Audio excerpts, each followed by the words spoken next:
Hi there, friends. Welcome to another episode of the No Small Stories podcast.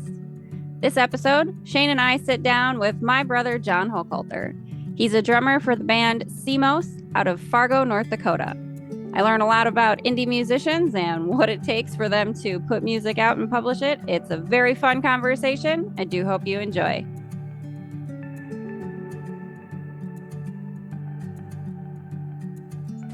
So welcome to another episode of the No Small Stories podcast. This episode, we have my bro, Johnny Boy, is here in the house to talk to us a little bit about what you're doing in the indie music scene in the Dakotas. Yeah. Well, as you know or may not know, I am Haley's stepbrother. And sorry, he is actually my brother, yes. Stepbrother or whatever. But I was just right now we're recording music, which is it can be either smooth or not so smooth. It's proving to be not so smooth right now. But what's the so first of all, tell us a little bit about like your style and like what genre would you put yourself in, like your band and what music you're writing? Okay, well, like the band I'm in now, it's more like a doom metal kind of thing. It's I don't know if you've ever heard of a band called The Sword.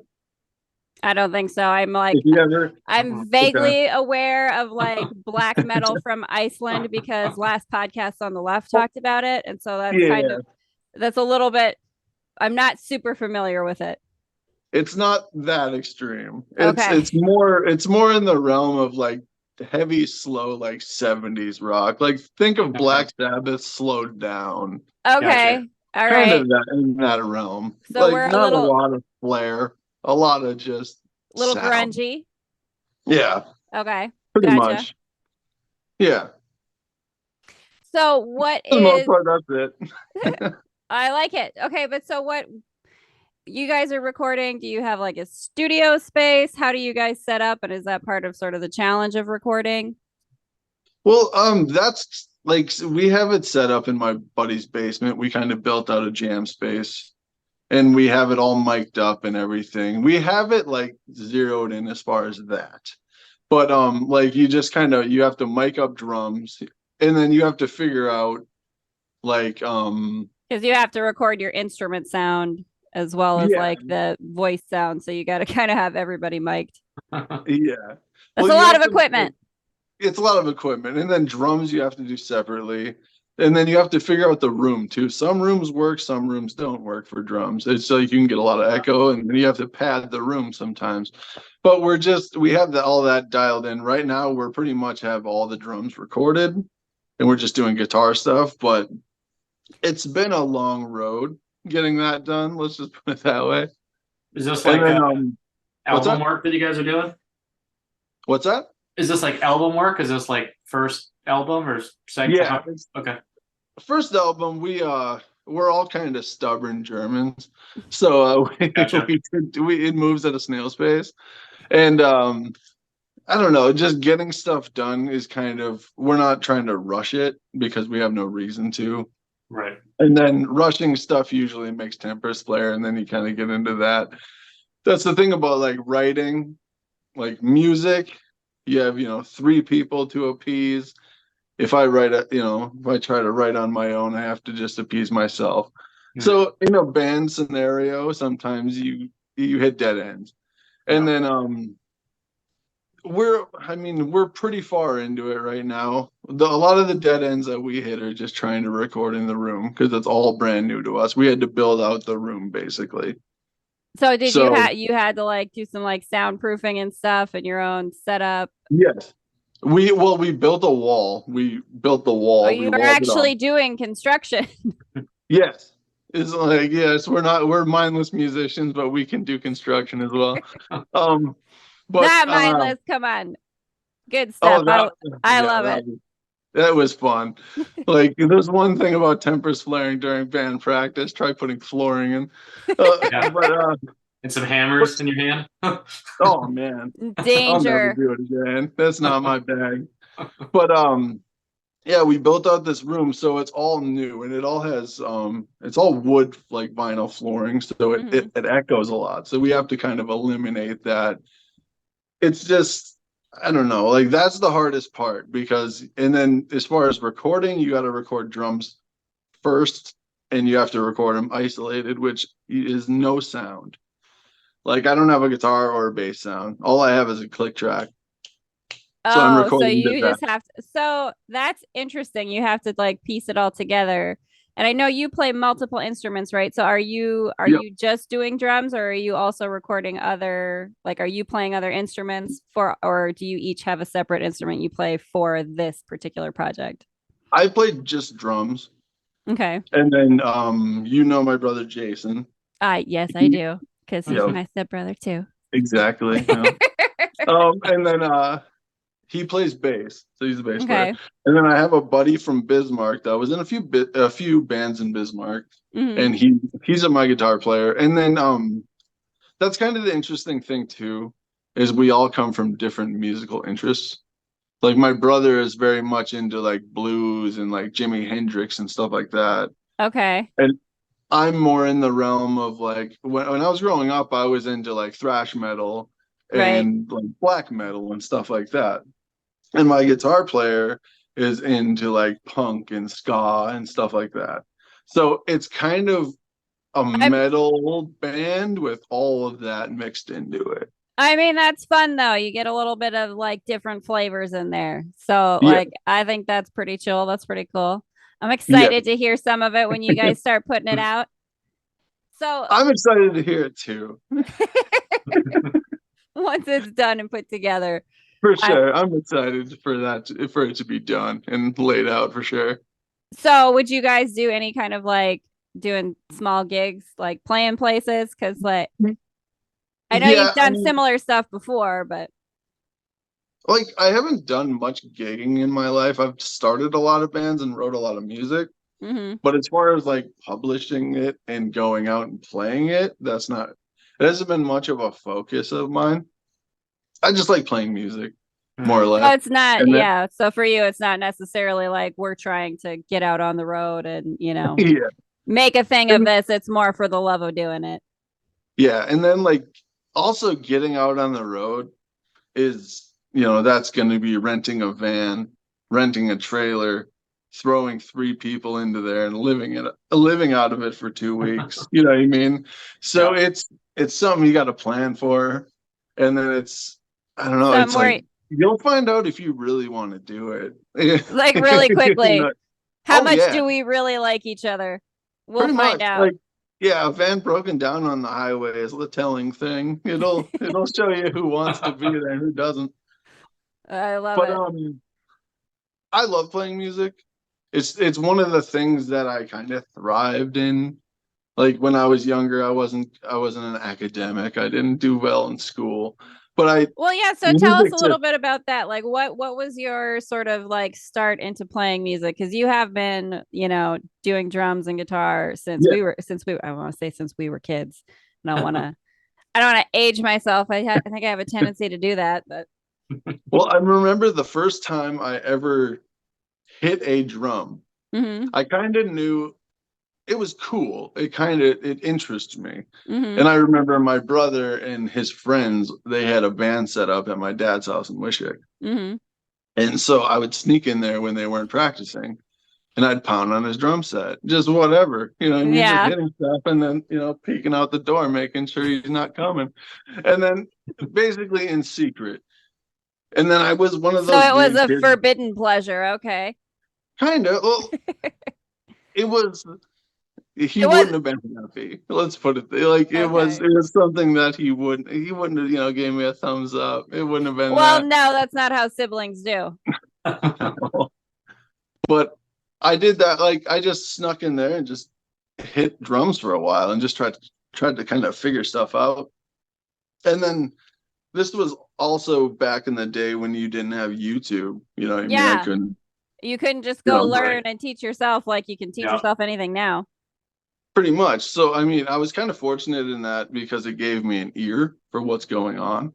So I can listen to a song and just kind of pick out what's going on. Like I Mhm. don't have to. I've never read sheet music in my life. I don't know how to do it. You know what I I mean? The I sheet love it. music, I've never read it in my life. A drum sheet music, never seen it. But if you play a song, you can figure out what symbol it is just from the sound, more or less. Mhm. If you played long enough, Well, you know. Have you especially if put? you Have any learned of you played? by. So I was when I was younger, I haven't kept up with it, and I really would like to start again because I started piano that way, like picking out songs Yep. that I knew and like playing by ear. Mhm. And that was a lot how I figured it out too, because we didn't Yeah. really have a lot of piano lesson opportunities, like, you know, Yeah. tiny town South Dakota. Mhm. But I would like to get back into it because I do like that aspect of it, the sort of like listening to a song that you like and like trying to pick out the sounds of it. There is something Yeah. sort of fun about it. It's like sort of a puzzle that you're putting together a little bit. Well, it's something you like playing an instrument and like finding like the first time you can make a noise. You know what I mean? Yeah. It And just that kind of that is it, intentional, right? well, yeah. I mean, drums is pretty easy. You know, you just kind of hit it. But I mean, drums, as hard as it is to learn drums, it's in theory pretty basic. You know, I mean, you're hitting drums at a pattern, and like but like I mean, you're but you have to be really aware. I don't like Aisha has drums and I've kind of played yeah. around with them, but I do think that like I don't know. You do have to be aware of like all the timing of everyone else's stuff because you're kind of like in charge of keeping that pace when you're the Yeah, drummer a tempo little is bit. huge for drums. Like every time I try Yep. to play, I'm like, all right, and I'm going faster. Like 10 seconds in, I'm like, and then I try to Yeah. slow it down. And I'm like, oh, this is not working. Or I forget, like I can repeat the same, like four measures, like maybe two or three times, and then I just Yep. like start to like the repetition. I can't. I'm not consistent enough to like, Okay. it's tough. Yeah, like I never had I just kind of figured it out, like tried to figure it out on my own. I never had like a training or anything. Like I said, there Yeah. was no video training.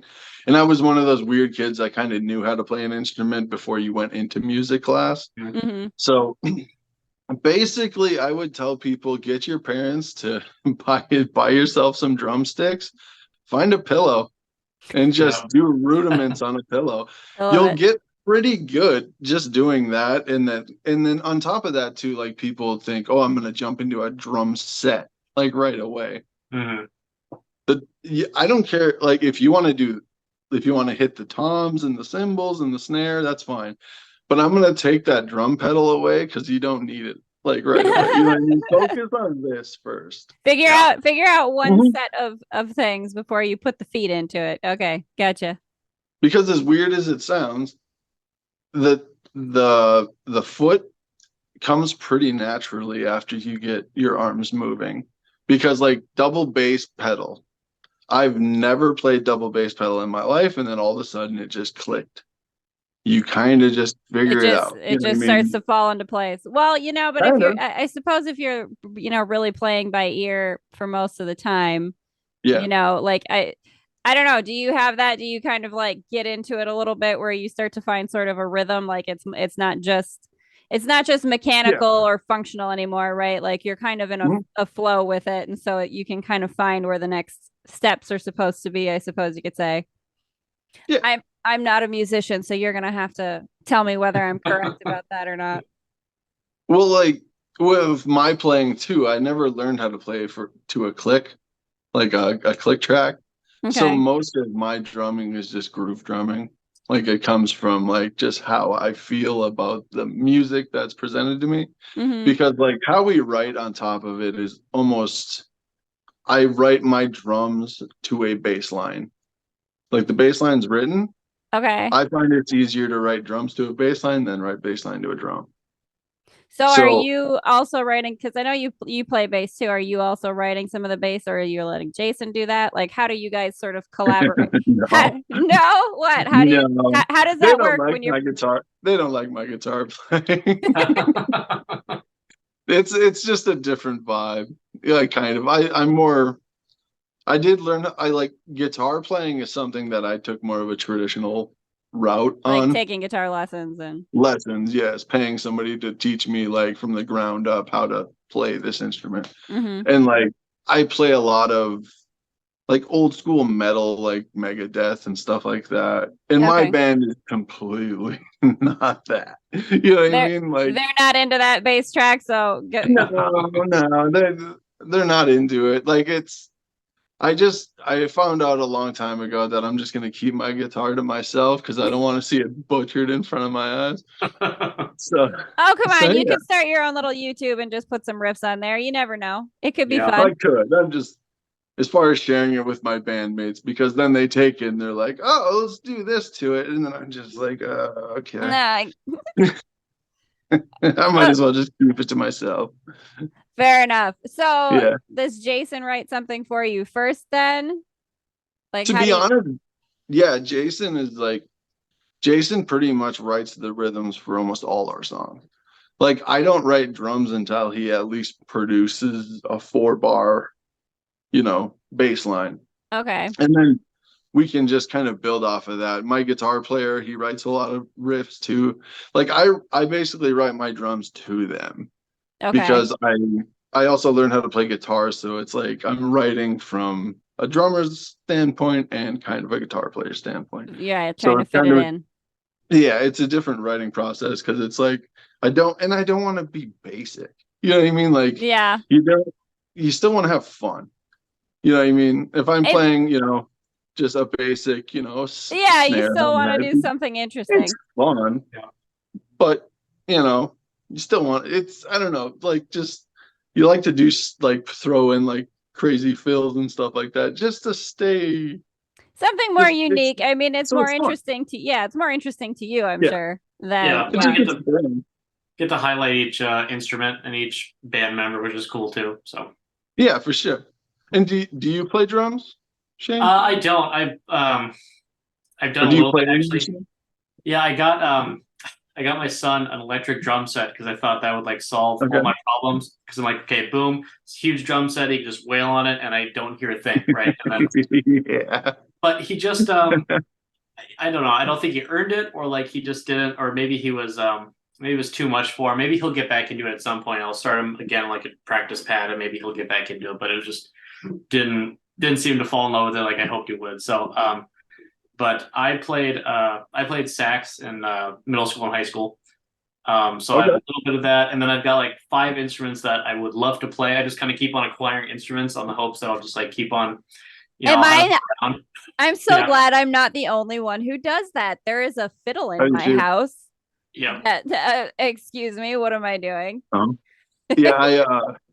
My brother and I, just because it was 50% off for like a holiday deal. Yeah. We bought an 88 weighted key grand piano, like keyboard. Nice. I haven't played keyboard in my life. Where is that? Is that it's at my rehearsal space. We always say we're gonna use it eventually because there's cool stuff you can do on it. Yeah. Immediately I'm thinking about Meatloaf. Like 100%. Right. Get that piano in there. I'm into it. Just a sweaty, long-haired guy, just all coked up from the night before. Yeah, I love it. I bought a piano too on a whim, so I'm trying to get rid of that. But it was like $50 on Facebook Marketplace, and she's like, "I'll split the moving cost with you," and I'm like, "Great, get it in here." Yeah, awesome. I've used it maybe like a handful of times, but what really sold me was it's a Wurlitzer, and it's got like a pianola player. So you can like throw in the piano scrolls, and it's like the coolest thing. Very cool. Keep it. You never know when you might need that for some kind of business space or something like that, right? That's true. Yeah.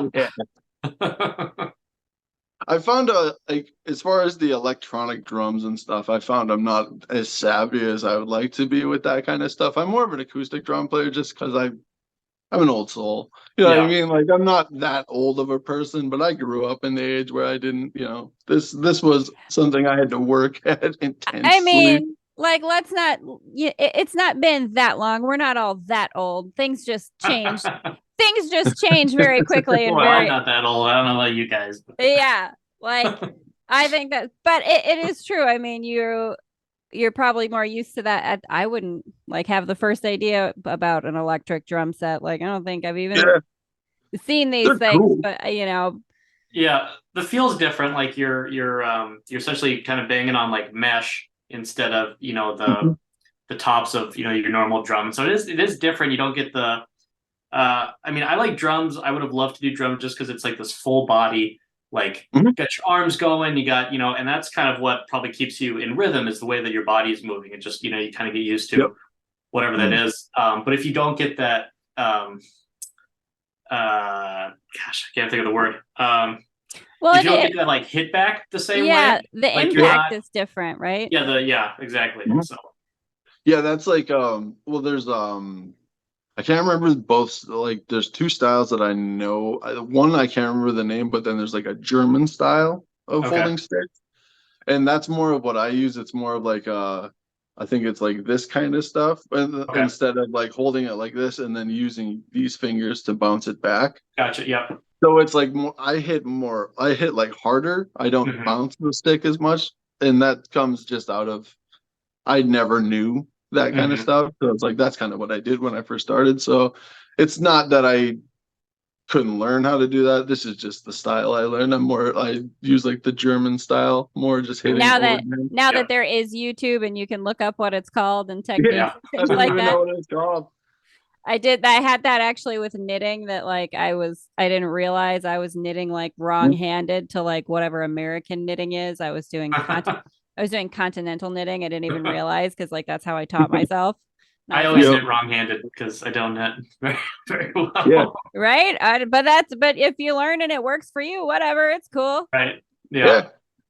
I mean, you adapt. If you're teaching yourself, like guitar playing too. I taught myself how to play guitar when I was 15 years old, and then I started taking lessons, and I knew how wrong I was. Just because it's like you got absolutely nowhere. You know what I mean? Like, you're not teaching yourself how to play. You're just reading a tab, more or less. And then you always, for some reason, don't bounce further than those two top strings. Right. Yeah. No, you don't want to. You're staying in that one area. I did a little bit of like guitar lesson stuff too when I was in high school. Man, it can make me want to like go pick up the guitar that I have instruments in my house that are not being played. It's a bit silly. Right. Well, these days I'm gonna get that accordion going. You guys are gonna be impressed. Oh yeah, there you go. I love it. I love accordion. Like, that's all. Like, my hometown is all about accordion. It's an old German. Oh yeah. Both of it. A lot of accordion playing. When did you guys grow up in Wishick? Because I spent like a couple years in Wishick too, and I was like really young. I graduated in 2008. Okay, all right. So you guys were afterwards. We were. It was when I was like really young. I think we lived there for a couple years, but every time like my family comes back for a reunion or whatever, they always go to Wishick for a sausage. Yeah, that's a big thing. Yeah, everyone still does. Yeah, I love it. Yeah, it's an interesting town. It's just I just couldn't do it. I had to get out. Well, it's up there too. Like, it's cold, and they my mom lived in like Minot and Mohall too. Like, she was way up there for a bit. So it's not the most temperate weather, is it? John knows all about that. So I was gonna do you guys have any, like, do you do any live playing ever, or do you guys like do any like collaborative type stuff? Like, I know you've been down here for like music festivals and stuff like that for like some of your friends who play, but even birthday parties, anything. No. Yeah, would you ever do something like that? What I do, to be honest, once we get our music done, I'll play anywhere. I don't care. Right. Like, I don't like. I'll play anywhere. If you want me for your birthday, like, I'll play at your birthday. Rock and roll. Can I ask for you to write me a song? Oh, I hope you like a horrible song. The worse, the better. I mean, once like I said, we have a little bit to go yet.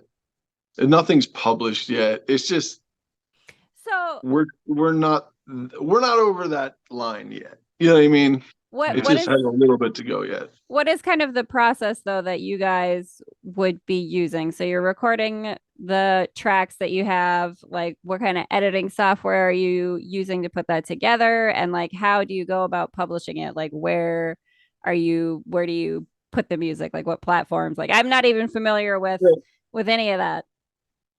Well, I mean, a lot of bands just use like they'll just have a Facebook, or they'll have, some of them make their own websites and stuff like that, or have people make it for them. There's a place called SoundCloud that you can upload your music for free. Yeah. You know what I mean? Right. That's popular just because I think it's free to use. But for the most part, people just use Facebook and stuff. It's a good way to keep in like contact with the bands around where you're at, book shows, stuff like that. Facebook's probably one of the better things to use as far as like marketing and stuff. Okay. We used GarageBand. Okay, yeah. We just use GarageBand, and then they have an upgraded one. I can't really say what it is because that's not my expertise at all. You're not the one doing the editing, putting it together. Oh no! I'd be over there with a hammer and chisel pounding it in the wall. Yeah, it's just we just use that kind of format, and we do the drums first. Sometimes we do like a ghost track of some bass, and then I'll listen to the bass with a click track, and I'll record that way just on headphones, and I'll just play it. Okay. Or if I feel like I can, I'll just play it to a click track. And then after that, once we're satisfied with that, pretty much my job is done. And then we do. Well, how nice for you. Well, this is a good probably 3-4 hours in. You know what I mean? It has to be perfect. I'm talking about levels as far as hitting pressure. Like if I'm hitting a bass, different pressure, you'll recognize it. So it has to be kind of even throughout the recording. Yeah, as perfect as I can make it. I try to do it within, like we'll do all the ghost tracks and stuff like that, and then we'll take a break, and then we try to do it within about 2 hours, because then you're warmed up. You can you've played the song a few times. You kind of know the timing and stuff. You almost get it in your head. You know what I mean? Do you practice like playing together first before you're recording? So like playing it all together as one, like as a song, and then before you actually start in playing your separate part? We will all play the song together. When we record a song, I want to do it sort of this way. I want to take the song that we're recording, and we're not going to play anything else. This is all we're playing today. Okay. We're going to play the song 3 times all the way through. And then we're going to do a ghost track. We're going to do 2 of those, which a ghost track is just we're going to record bass and nothing else really. Okay. And then after that, we're going to run through it one more time. Okay. And then after that, drums. You're very sort of rigid, like a German too, and like this is how we're gonna do this. I just found it's the best way, because if I play it twice, I'm warmed up. I'm not stiff. And then to be honest, 3-4 times in, you play it anymore, it's not gonna matter. You might get to, you know what I mean? Eventually you're just gonna screw it up just because you're overthinking it. Overthinking it. Yeah, that's definitely a problem that I have with a lot of things. So good for you that you're able to like, this is how we do it. Now just start. Well, I mean, and I say, and I tell people too, don't be afraid to take breaks. Like, take breaks, because take a 10-minute break, walk away from it, just get away from drums, go outside. Well, I suppose too, you kind of, come back.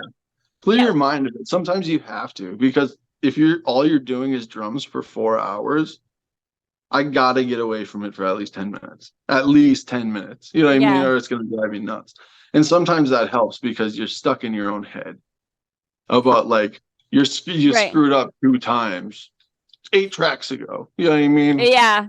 Who cares? But in your head, that's you keep focusing. Yeah, you focus on it. Exactly. So sometimes you just need to clear your head, get away from it. But I do that with skateboarding every 5 years. I pick it back up. Yeah. See if I've got any better. You just kind of have to pick it up and walk around a little bit so you're not busting skateboards on a curb. You know what I mean? Yeah. Well, it's like sometimes it's nice because if you take a long enough break, and granted this is for others, you take long breaks, but you forget maybe a little bit of like your your talent or what you've learned, but hopefully the case is that you forget what you're doing wrong as well, right? Because sometimes the like bad habits are just like so ingrained. So that's why it's nice, like just take a break for a long time, and then hopefully you come back fresh and you kind of almost like relearn it without all that like crap in there. Yep. Yeah. And then like on top of that too, like learning how to play drums or learning how to play guitar, there's nothing wrong with walking away from it for 2 days. Right. It's a good thing. You know what I mean? If you're so militant and you're doing it every day for this much time, you're going to drive yourself nuts and you're not really going to get anywhere. Right. Because you're just going to keep doing. You have to be enjoying it too. I mean, it's again that sort of flow state situation, right? Yep. Like if you're doing it to the point that it feels like now it's a chore and it's not fun anymore, like there's you're going to lose a little bit of like a rhythm or being able to like get into a more creative space with it because you're feeling more comfortable or relaxed with it. You know, like if you're in your head and pissed off that you got this or that thing that you know. Yeah.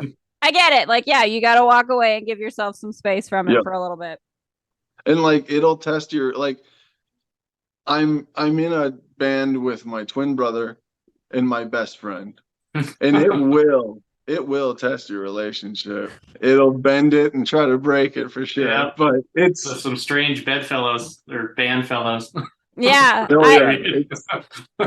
Like it'll turn something you love into something that you really don't want to do for a little bit. You know what I mean? It's like it's more political than anything. It's just like but do we get to hear any of the do you have any like great grand fight stories that would make it to like the VH1 behind the music sort of like? No, we're old men. We can't fight.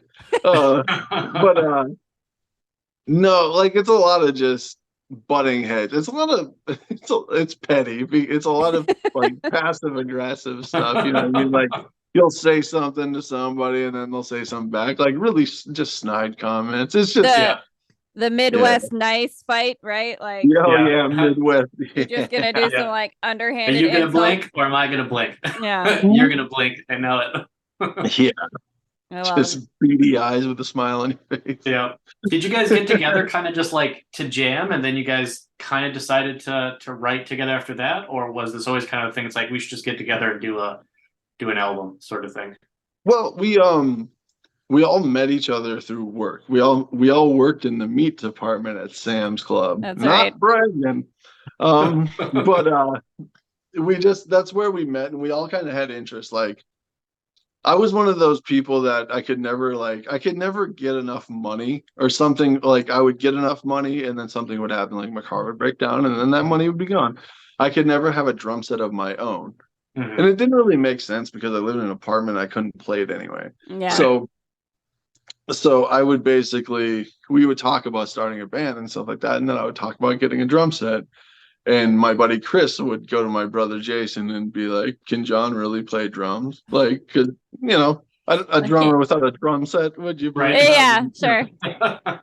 And then we kind of all just got enough equipment to kind of do something. We started out in a small bedroom, like drums, bass stack, guitar, bass. You know, 3 people jammed into basically a double closet. But it was tight quarters. I'm sure heads were butting very much in a small space like that. Well, at that time, to be honest, like that was probably the most fun it was because at that time you're just jamming. Like it's not so much as, you know, you're not on a timeline to do anything. You're just kind of figure out what we're gonna do with this. Yeah. And then now we're trying to really get this hashed out and out because if you know you can always switch a song. Like switching songs is a big thing too. You cannot good enough is you know that is such thing. You know what I mean? Good enough. I agree with that 100%. Like sometimes you just have to call it and put it out and just say it's done. And writers especially, it's like just throw it on the page, get it out. Yeah, and we're all our own worst enemy. You know what I mean? It's like that's definitely true. I can't write lyrics. If I write lyrics, I sit there and I read it and I cringe. It is awful. Okay, like the worst you've ever heard in your life. I'm trying to tell make up a story on the fly and fit it to music. It's terrible. It's not working. No. So who writes the lyrics then? Is Jason or Chris writing the lyrics? Jason and Chris usually do it just because I waved my white flag. I give up. I mean, like I just figured there's only so much sitting there with a pen and a pad tapping it. There's only so much of that you can do before you start driving yourself nuts. Right. So before you just start drumming anyway, you're like, yeah, just gonna yep. The worst thing about drumming too, like people will tell you drumming's great. Like any drummer, drumming is one of the most like fun things you can ever do. But your knee will not stop bouncing. Yeah, mine does it anyway. I'm just super anxious person anyway, but yeah. Yep. I do notice that you do that though, like whenever. No, I have noticed that I've noticed that you do that, like. Oh, yeah, I just can't sit just still. like constantly. When you were here last time, and I remember we were at the restaurant, you were totally doing it there, and I'm like, "Okay, you're shaking like the table, John." Yeah. Yep. People used to hate sitting by me in the bleachers in school because I would just like shake the whole like line of the bleachers. Like, sorry, I don't know what I'm doing. Yeah. It's all right. You're into it. That's cool. Yeah. Yeah. So, like, you played saxophone. Haleigh, did you play anything? I was not like in band or anything, but I did do like I said, piano for a while, just because I was kind of plinking around on it and I liked it. I took lessons like for a little while, but we didn't have someone who gave lessons for very long, so like I couldn't. But like I do have a keyboard in the basement again. So more instruments. So like I should really get back into it and play it because I do. Like I'm very much the same where it's like by ear and I sort of pick out like and you can hear when it's wrong. You know what I mean? Like. So everyone can hear it. It's fine. Yeah, right. So I would like to get back into it. And I do have, like I said, I have a guitar. I had a fiddle because I was like, I should learn to play a fiddle. I love fiddle music. Yeah, that's pretty sweet. Yeah. Yeah. So, but please donate to our Patreon so that we all can have some more time to do music and learn new skills. We'll play music for you. We'd be happy to. It'll be terrible just to start out, but yeah. So was learning instruments for you guys like just more of like a social thing where your friends were doing it kind of thing, or was it something like it was super like interesting to you? Interesting to me. Like, so when I was a kid and we used to go to my mom's mom, she always had a piano. And so it was kind of like, and I would always just plink around on it just because it was there and it was fun. And I was, so I think for me, it was just always that, like, I always liked the piano and I liked playing it. Like my aunt played piano and I like to listen to her play. So I think just because it was around all the time, I had that interest in it. But yeah, it was more just kind of playing around just for fun. Okay. Yeah. And I don't know where I actually took violin for like a year in elementary and just like gave up on it because like it was just too, because violins don't have frets. Like I didn't know where my fingers were supposed to be. Like I was still reading like for the last concerts of like the year, I was still reading like A, B, B. I had like write it on my sheet music to make sure I knew like what the letters were. I couldn't read music at all. And for some reason, my mom, took me up again on it in middle school when like, the full band options kind of opened up.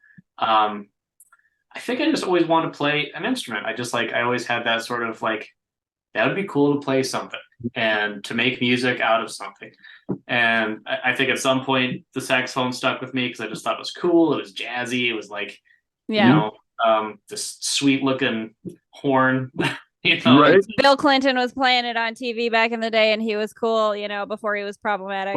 Like, I don't know if I'm that old, Haleigh. I don't remember Bill Clinton. What's going on? Effing old am I compared to all of you all the time? Oh, for criminy sakes! Okay, forget I said any of that. but yes, Bill Clinton too. Bill Clinton. And I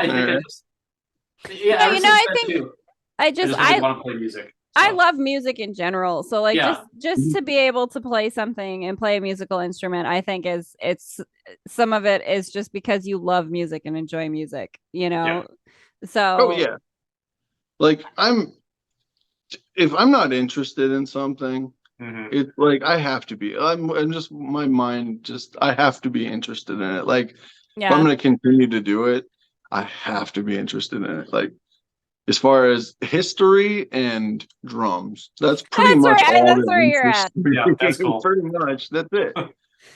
It's too bad But, you can't like write lyrics about historical things somehow and work that into your I music. probably could, but You might be able to. Yeah, that's a good idea. yeah, but I'd read them back and then I'd probably just crumple that. Throw it. I'm done with it. So once you do, like I said, once you do get your album together and produce it, like,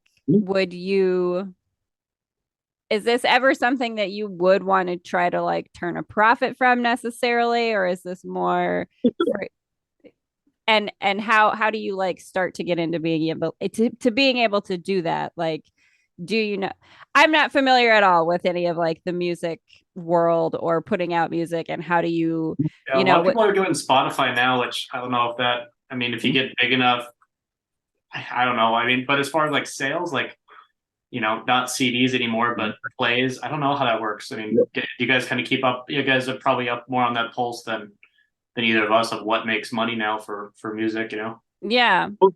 I mean, to be honest, when you're a small band, you're not going to make anything playing a show. Like, they're not going to pay you to come play the show. You play the show just for exposure. Mm-hmm. What the money you get, for the most part, I've heard of 50% deals on merch. I've heard of 100% deals on merch. You get a merch deal. And I mean, the venue might take some of your merch money, they might not. But for the most part, you get paid through merch right away. Yeah. And then eventually you might get signed to a label that will produce it'll produce and publish your album. Okay. And that's about it. You'll still be working a day job. You know what I mean? It takes a long time to get. I mean, well, so that's a question then. I mean, obviously, Shane and I have talked about this, and I know you've talked about it with me, that like that is the goal for, the creative things that I do. I want to be able to do them full time, and there's sometimes a little bit of difficulty in like expecting your creative things to pay the bills, right? Like there's a sort of clash there where, I want to do this because I want to do this. I don't want it to become a day job that's not fun anymore. So, where I guess, where are you on that? Is this something that you would ever try to do full time? And is this something that, do you have any idea like what the path is to get there for those who might be out there? Like, I mean, do you have any way of making money on SoundCloud? If you have, is it all YouTube followers and Patreons? Like, Well, I mean, for the most part, like SoundCloud, you can sell your albums, you can sell stuff like that on SoundCloud. Exposure is a big thing because, for the most part, if you're gonna make money a living doing this, touring is your best thing. Just to get out there and get people to know you. Yeah, most of the bands that make it are bands that just work a job for a little bit until they have a tour, and then they quit that job, go out on tour, and then they just get a job again, and then they do the cycle again. There's one band in town here called Gorgatron, and Gorgatron. Gorgatron from I think it's from Aqua Teen Hunger Force. Nice. Okay. That sounds about right. Yeah, but it's a death metal band, and they're kind of hitting some traction right now. They're still probably, like, that's the thing about playing music too. You might as well just take $5,000 and burn it for warmth. It's before you even drive 1 mile down the road on a tour, you're $5,000-$6,000 out of pocket. Yeah. My drum set is probably, I can't stop spending money on it, so I don't know what it is now, but probably $2,500 just for a drum set. You know what I mean? Adult things. Yeah. Hey, I'm with it. It's okay. Don't worry. Yeah. At least you've got a set now. Yeah, for sure. I got two. I got a problem with buying stuff. I feel like drums have got to be like one of the few instruments where you can tell somebody that you can play this instrument without actually having one. Like, I don't think you can do that and be like, yeah, I play guitar. What, do you have one? No. But when I do. Yeah, it's different. And then it's even harder to like watch somebody play drums and be like, I can do that. And everyone just like, yeah, right. Yeah. Yeah. But like this band named Gorgatron, Mm-hmm. they're just like bartenders and stuff like that. They work Sure. bartending, stuff like that. But I mean, alone this year, they've had an American tour, a South American tour, and a European tour. Oh, So Very cool. they're getting a lot of traction. But the thing about it is you still have a long way to go. Because like even you're on that level, but they're still working day jobs. Like, you know what I mean? It's almost like a snap of the finger that you can start making money on this. They're selling albums, they're doing their thing, but you know, you're not playing shows and then just writing music. You're still working a day job. You're still paying your way. You know.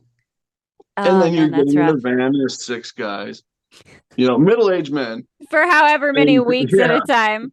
Pretty much. Your van breaks down, you got to transfer everything to another van and figure out how are we going to sleep in this one. It's like I said, you got to love it. It's you have to want to do it. If you don't. It'll break you if you don't.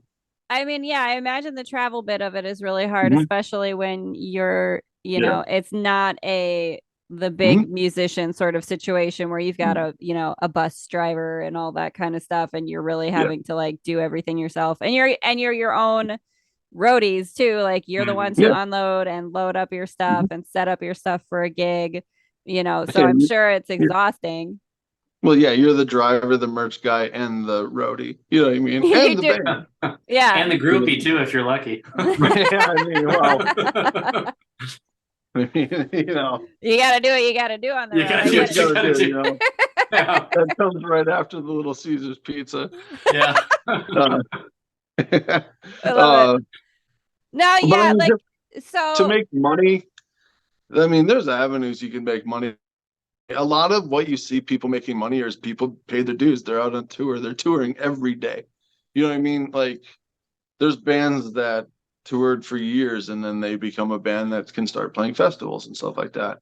But there's also lightning in a bottle situations where a band will just hit it. You know what I mean? Yeah. Like people just dig it. And then, you know, a lot of those bands I'm not a fan of, but you gotta respect it. You're making money doing what you're doing, you know? Yeah, no, that's true. Celebrate it when you see it because you want to have it too. Yeah, Haleigh and I talk about like the saturation of like, well, especially like writing. Musicians have to feel the same sort of thing, but I don't know if it affects you guys different. I mean, like anything, you still have to like pay your dues, but and people will still like search out what they want to like listen to. But people have just like so many more options. Like when it comes to like Spotify or whatever else, it's like you can find pretty eclectic, like, you know, kind of hole in the wall stuff wherever. So how do you manage that with all that now? Like putting out your own music, how do you manage that? Like getting exposure or just finding music to listen to? I think both. Well, just like exposure, like how do you first, how do you get yourself out there like to be, you know, separate from everything else, people can actually find it, you know. And then 2, it's like, just a serious questions like, where do you go to find like new music, you know, for yourself too is kind of always a question. So, well, I mean, a lot of the music I listen to, I either get suggestions from my friends, or like it's a lot of I don't listen to like a lot of commercial music, like a lot of pop music and stuff like that. I do, but I don't. You know what I mean? But like a lot of the music I find, I have to go out. I just seek it. Like I'll go on Spotify and I'll see what's new, like what new bands are releasing albums, stuff like that.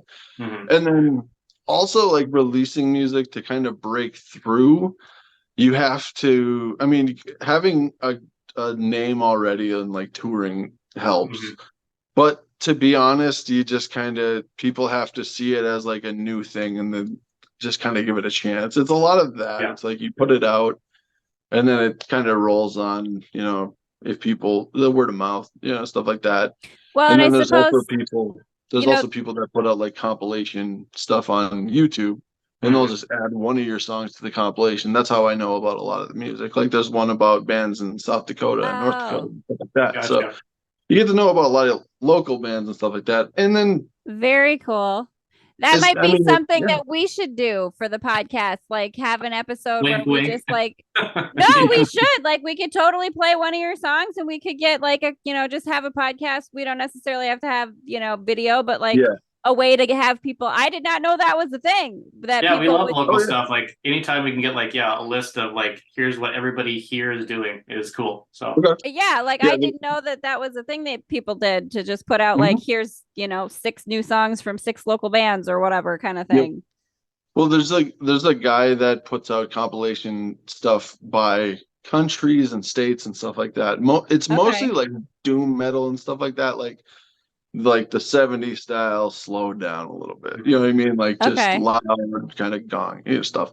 But I mean, that must be helpful though, that there's people out there who do that, because that is an outlet, or at least something that allows you to like get to whatever that audience is, and it is some form of exposure. So like that's cool that happens, and you can find places like that, or YouTube channels or different people like that who are, I guess it's like our now version of radio, I suppose, right? Like you don't send your song in on a cassette tape to the radio, or a CD or whatever to the radio anymore. You can just send a file to somebody on YouTube. Yeah.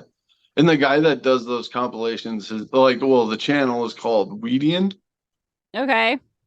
And he does it by state, country. I think there's European countries, like it's all one genre, but I mean, but that would be cool though. I think to do something that would be a like local bands of a variety of different, kind of things. Cause like, I know I'm someone that I like a lot of different genres of music. I'm very eclectic in the things I listen to. So, and you never know where you're going to, find an audience, right? That's kind of one of the things that we talk about a lot, is that's part of why we really want to do this podcast, is because you don't know when you're going to like hit the right audience, or find the right outlet, or meet the right person who knows this or that step or thing that you can do to get your stuff out there in a different way or a bigger way, so like that's very cool. I love that idea. I think we should totally look into that. So let us know when your songs are fully done and you're all done fighting with each other. Yeah. Well, what I'll probably do is I'll probably just let you guys listen to it, and then maybe you guys can give a review of it. Yeah, that'd be sweet too. Album review. I love it. I mean, it's like the intro into one of these podcasts, just fade it in. Right. I like it. It'll be a little different. But what are you, Shane? Do you live in South Dakota as well? I do. Yep, I'm here in Sioux Falls. So Sioux Falls. Okay. A good band from Sioux Falls that I'm into is a band called Skin of Our Teeth. Okay, that sounds cool. Now they recently broke up. All right. They do it like this. Let me recommend this band that is now dissolved. Great marketing. Go buy a T-shirt. They're on the outs. But anyway, love it. They were a good band. I said they came to Fargo a few times. I've seen them twice in Fargo, and they are like a good kind of mixture of like bluesy and stuff like that. That's kind of my band. If I was going to tell you to listen to a band, it would probably be that one. To get an idea. Okay, very and cool. And they're local, so, there is that as well. Cool. I appreciate that. Thank you. We still would want to have your tunes to share with the public. Why wouldn't you want to hear it? But right. Yeah, for sure. Like when that gets all wrapped up and stuff, I'll let you guys listen to it for sure. Yeah, do send it to us so we can totally we can put it out, on the podcast. Just like you can release a single via our channel. Why not? You're right. So have you and Jason and Chris ever talked about like starting your own YouTube channel? Like, would you ever do, I mean, I don't know that you would maybe do a music video in terms of choreograph, like, creating a story or whatever and filming it, but like even just doing where you would just have like recording of you playing, like, would you ever do something like that? I think so. I think they're kind of against Facebook and stuff like that. Okay. My brother and Chris, they're weird about Facebook, so we'll probably have to turn the screw. So you have to be the marketing person then? Oh, man. Well, I mean, they're gonna have to like Facebook for marketing. It just is what it is. But as far as like I don't know, like as far as YouTube and stuff, we could always like I've thought about just playing like live streaming shows and stuff like that. Yeah. Like if we're not gonna play a show, this month or something, just do a live stream from our jam space because we have it all mic'd up. It would be fairly easy just to throw it all in the computer and you know what I mean? Like it wouldn't sound bad because it's all filtered through electronics, so it would sound professional and it would be good. But and yes, that would be we have cool. thought of It'd that. be a way to like I like the idea of a live stream because you Yeah. can definitely put that up after you've recorded it, but like you never know what kind of people you get that are just popping in and out of live. I mean, Yep. that would be cool. Well, one thing too, there's a venue in town here called the Aquarium. I don't Oh know if yeah. you've Yeah. been to the aquarium when you okay. Yeah, I remember it. Yeah, they'll film your entire set and then sometimes they'll throw it on YouTube. Nice. So there's a lot of sets that are just thrown on YouTube from the aquarium already. Like if you go on YouTube, you can type in the aquarium Fargo and you can watch an entire set of a band. And So then like they'll do that already kind of thing. So you could use that and just throw it on social media. that's You what know I what I was mean? gonna ask about. Like, so with you kind of almost have to have a social media presence for anything, right? Like, Yeah, so definitely. is there like would you put like full like what are you doing if are you just putting like clips of songs that you would do on like whatever a TikTok and Instagram reel? Like what do you know like what sort of gets more traction where that's concerned in terms of like the music scene? Well, I would say, like I said, Facebook is your number one, just because you can put videos, you can put songs, you can put pictures, you can put pretty much everything on it, and you can update it daily through just touring and stuff like that. It's a daily update kind of thing. Right. Instagram, people use Instagram a lot, but I think Facebook's a little bit more user friendly as far as getting your music out. Okay. Instagram, you can do like videos and stuff, but Facebook, you can publish a lot more, I think. Um, Well, and there's a lot of there's more sort of links and things that you can put in more yeah, easily for people to find your stuff. yeah. Like I say mean, with as far YouTube, as I suppose. yeah, as far as like there's YouTube and Facebook, you could like if you have videos, put it on YouTube. That's probably your best bet for like videos and stuff is Facebook and YouTube. And then Spotify. A lot of people are using Spotify nowadays. Like the big one for music is Spotify and Apple Music How do and stuff you like that. make how does like a band get paid if you publish to Spotify and Apple? Because I know for like the podcast situation, right? Like it's through advertising, right? Like how do you get paid as a musician putting music out on Spotify? Do you know It's like still per play, right, or something like that.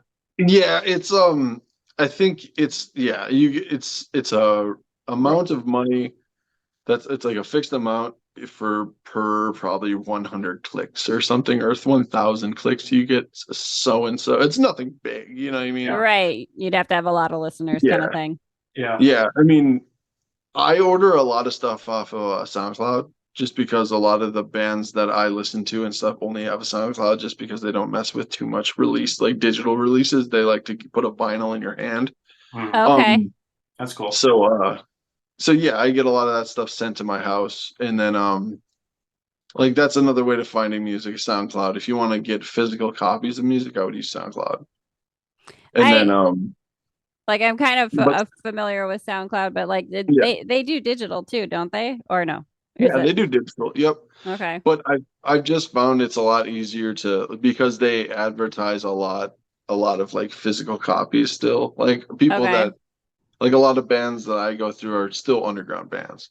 So it's like if I'm gonna get a vinyl from them, it's gonna be through like SoundCloud. I'm not gonna find their music on like Amazon and Yeah. stuff like that. I have to Yeah. go kind of dig a little bit for it. Do they just do like new artists mostly, or do they do like everything? Like if I'm trying to track down a vinyl of some from like the 1920s or 30s, they'll might have it. Maybe if somebody's Okay. like if somebody owns the rights to the music and they're still doing printing, you Gotcha. could probably get an album. But like for stuff like that, that's kind of like obscure Yeah. and like Amazon's probably your best bet.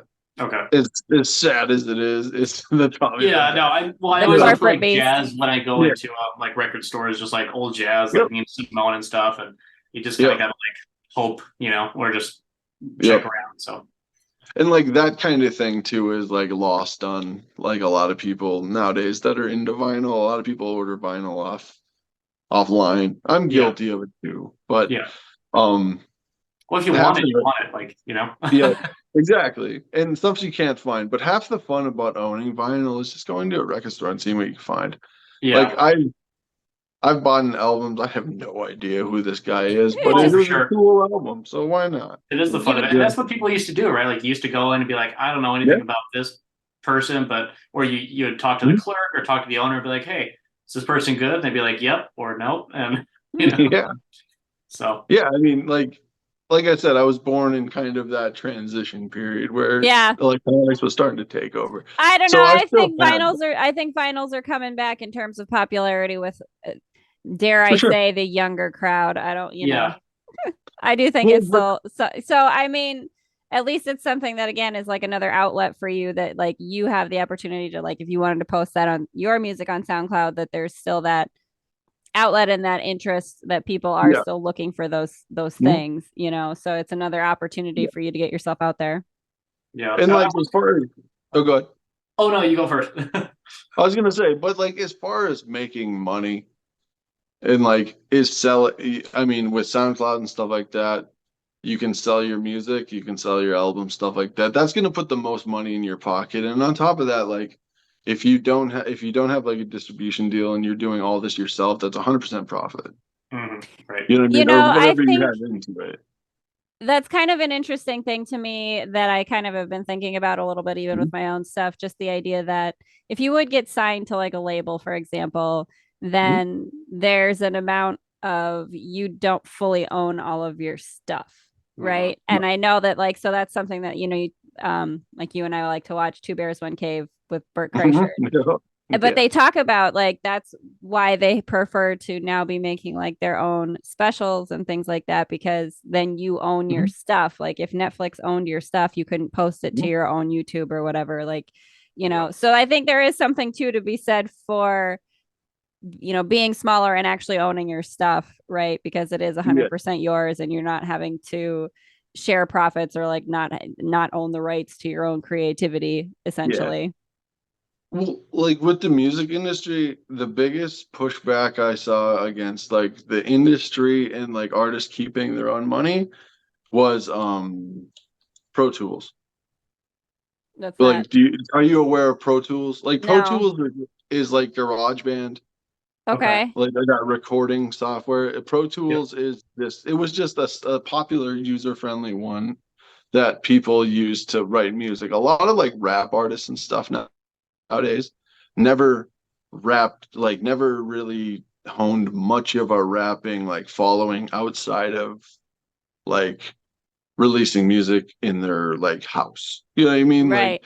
Like with Pro Tools, you can record your own music, you can mix your own music, and then you can release your own music. That's what a lot of people use to record and then put on like SoundCloud or SoundCloud and stuff like that.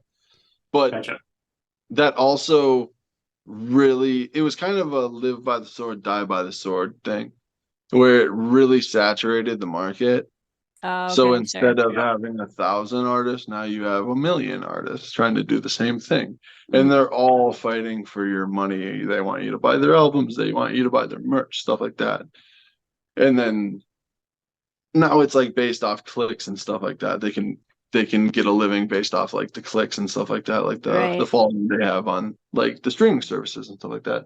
But it's really saturated nowadays, and you really have to work your own angles. Like you have to book your own shows and stuff like that. You can have an agent, but I don't know what an agent would do for you. You know what I mean? Like you have social media and stuff like that. Well, right. What can they really do that you can't be out there doing for yourself? Yeah, they can just do it full time for you. You know, basically, I think is how it goes. Like for me, like not that I could do social media, but the fact that I don't want to, and I can only do it so much before my head explodes. So somebody who could do it full time without, you know.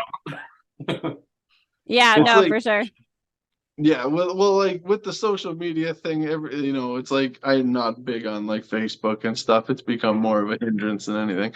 But as far as like, it's kind of a necessary beast to some degree. I have to use it. I have to use it. If you're going to be in music, it's like if you're booking shows in Fargo and you don't post stuff on Facebook, a lot of people aren't going to see it. Right. Like, cause there's groups based off of just shows in Fargo, like people live shows. Yeah. It's like, that's your best bet. You are your own, like, you're your own agent. Marketing. Exactly. Again, like, you're the roadie, you're the PR people, you're the band, you're the merch guy. You kind of have to. It's all DIY, right? Well, it all comes down to how bad do you want to do it. You know what I mean? It's like, how bad do you want it? That is 100% true. Yeah, you gotta want to keep at it. You gotta love it. Yeah. Well, hey. Oh, go ahead, Haleigh, or either one. No, I was just gonna say I always try to keep it to an hour, be respectful of people's time. I don't want to don't want to keep you forever as much as we do enjoy the conversation. But I just asked Johnny one more question, just because I like asking questions without any real answers. But one of them is especially as a writer, so when you learn music history, literature, writing history, anyway, you have all those periods, right? And so for writers, we're in postmodern that started I don't know, 70s, 80s, something like that, right? But for music too, and maybe it's because as soon as I graduated high school, in 2010, and then I kind of had the world open up, and so I was didn't really have a select music group that I actually listened to or anything like that. I kind of fell out of maybe whatever the scene would have been in 2010. But if you talk to somebody and be like, I listen to 70s music, I can name 20 artists from the 70s, 80s, 90s, early 2000s still kind of had a time period, right? Or where you big names, but I feel now, again, there's so many, everybody's doing something different, everybody's kind of piggybacking off of what came before, and so it sucks to feel we're not, at least for me as a writer, it feels sometimes it's freeing, and other times it's I don't feel I have solidarity with my time period, because there's no you know what I mean, there's no limits or whatever else to put me anywhere. I don't know. It's kind of like clothing styles. Everything is in fashion. Everything is in now. Yeah. There are no trends anymore. I think that can be a good thing, though, because it does mean that, you'll never go out of style, because there's not. Yeah. There is that, there's always going to be an audience looking for whatever it is that you're doing. How do you connect with that audience is always, the question. And how do you do it? But I think there's always going to be somebody out there looking for whatever it is that you're doing. Yeah, for sure. Music, how do you guys brand yourself? Or I guess that's kind of the biggest thing. It's how do you guys even describe yourself? Maybe is kind of like I said, I would describe myself as more of a 70s style, almost like a Black Sabbath, but we have some. I mean, a lot of my drumming, I have a lot going on there. Mm-hmm. For the most part, it's a slowed down, heavy rock metal band, but I have songs that I use techno beats, and I have songs that I use jazz beats, and I use all kinds of stuff. You know what I mean? It's I'm never too stuck in a genre, I guess. Right. I try not to be. I try to add as much as I can to stuff like that. But as far as what we would explain ourselves as a genre, like I said, that band, Skin of Our Teeth, that's a good example. Okay. And it's mostly just doomy sludge metal rock. Yeah. Sludge metal, I love it. Yeah, sludgy stuff like that. I like it. Yeah, it's just, for the most part, that's kind of where you would put yourself. Yeah. Okay, cool. I just think it's always when I started listening to music, everything sounded alternative, because I didn't really know what alternative meant. Yeah. I just knew it was something that I'd never heard before. This is so it's always kind of interesting to okay, what are the, can I have an idea of what something sounds like before I listen to it? And almost kind of now I don't. I have to listen to it. That's the sound of that band, and that's all I got. Maybe that's a benefit, though, too, of all the things that are available. You do have to listen to it to get an idea. Yeah. Yeah. And Haleigh and I, we kind of had our parents were very much into music. Mm-hmm. Oh, yeah. I mean, we had a lot of that stuff. And I'll leave you with one thing: the album that changed my life. Ooh, I like this already. All right. All right. My favorite album probably ever. It is on my Mount Rushmore. Let's put it that way. I dig it. A self-titled album the presidents of the United States of America. Really? All right. That is one of the best albums I've ever heard in my life. I love it. And on top of that, they had their concert at Mount Rushmore. Yeah. I love awesome. it. So, love it. But I won't take any more of your time. No, I would think this was a lot of fun. I learned a lot because I do not know a whole lot about the whole music scene and how you put those things together. So that is very cool. So thank you so much for joining us. Is there, do you have any links that or places where people can find you so far, or is that forthcoming and we can share it later? No, I'll give you, I'll give you my Spotify link. And if you want to listen to my Spotify playlist, I'll send it to you and you can just put in the link. Yeah, send it to me and we'll share it with everybody. Yeah, no, for sure. Awesome. Well, thank you so much for joining us. It's been nice fun. to meet you, Johnny. Awesome. It was awesome meeting you, Shane. And we look forward to hearing the album. For sure. For sure. Thank awesome. You. Well, thanks for having me. Of course, Take it easy. See you next time. You too. Later. Yeah.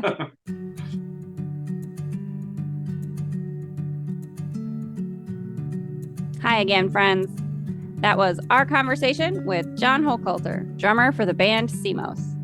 Once they do have their album all out and finished, we will definitely share that. And we do have the link down below to Jon's Spotify that he mentioned if you want to go check that out. If you'd like to support more of this podcast, you can support us on Patreon. That's patreon.com/NoSmallStories. You can also follow us on Instagram @NoSmallStoriesPodcast. And do send us an email, nosmallstories@gmail.com. If you're an entrepreneur, an artist, a creative person, or someone who just tries to exist outside of the 9-to-5 box, we'd love to talk to you. Until next time, thanks so much for listening. And remember, no matter how small you start, your story is always a big deal to us.